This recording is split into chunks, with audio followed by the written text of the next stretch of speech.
some reason, Manny wanted to go up to South Dakota for white women, and boy, did he brag about the white women when I talked to him the next time. We parted poorly. Whenever he would see me in the hall, he would be like, oh hey, and I would just ignore him. I'm like, why would I say hi to you?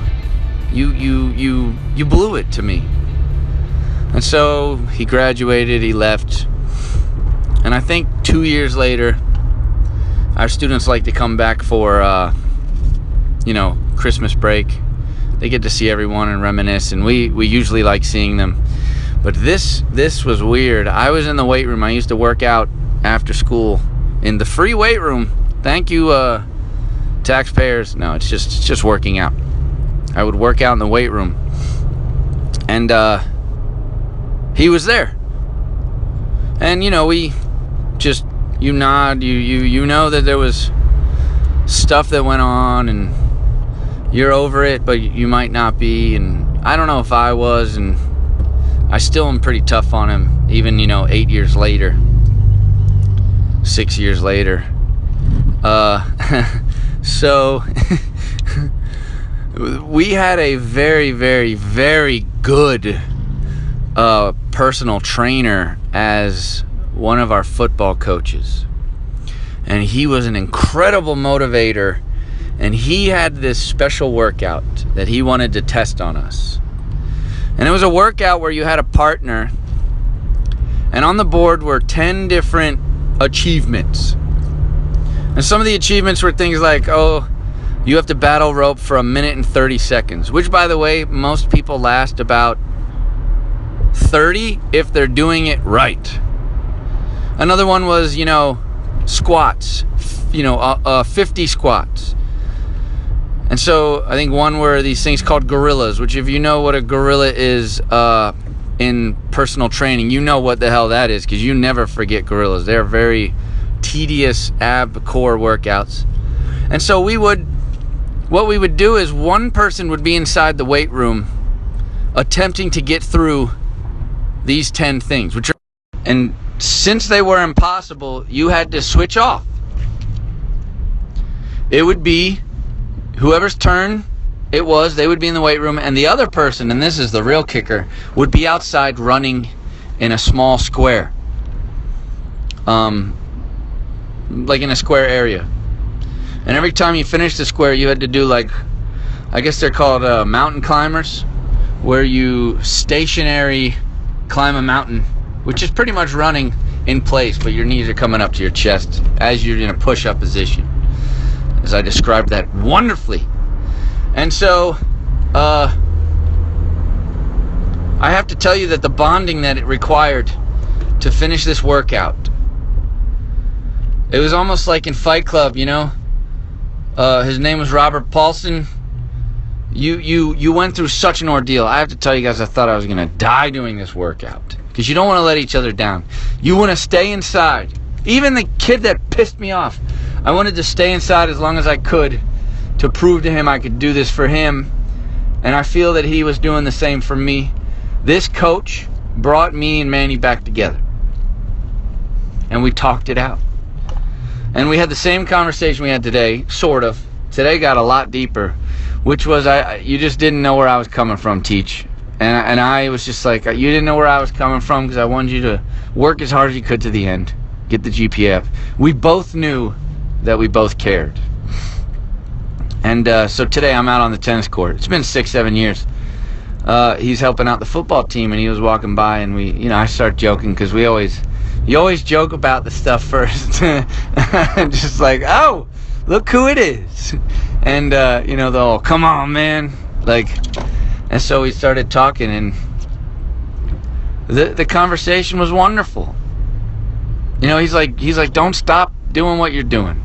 He still thinks I shouldn't have been tough on him, though. I do want that to be prefaced. He still thinks I was out of line, which I don't. But but he says, look, people don't. I mean, look, he went to South Dakota. He was like one of 4 black kids in the state. Sure, it's not that bad. I know it's not that bad, but you guys should know that's a change.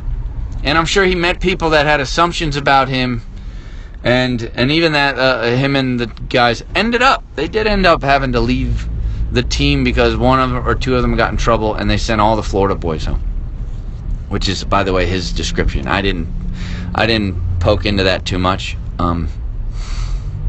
because I'm going to accept his reasons. But he said, these kids need you. These kids need someone just to care about them and to talk to them. He's like, remember the times in your class when we were all together is when we were just talking about life.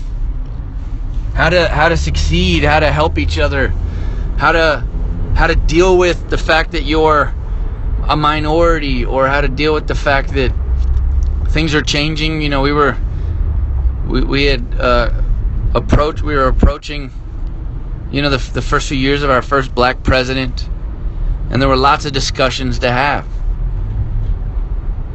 And it was nice. Today was nice. And we had discussions on how, maybe school isn't set up correctly, the public education system, because, here you come out of college with lots of debt, which he didn't have, which he's very thankful for, but he's definitely looking out for his friends and others. He says, look, there are people with 70, 80 grand of debt that can't even get a decent job because all they have is a degree in biology or this or that. You need a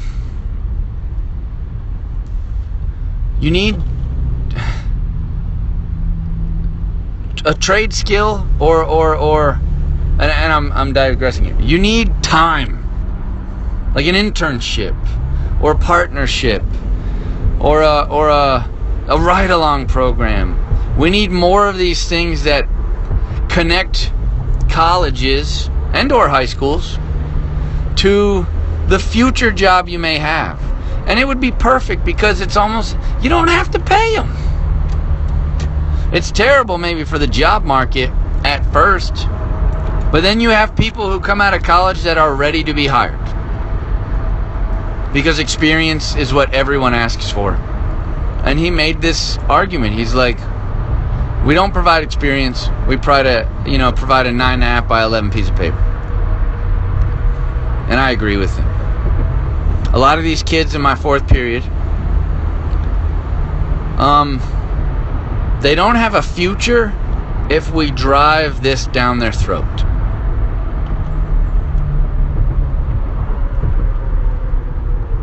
And a cop has his lights on here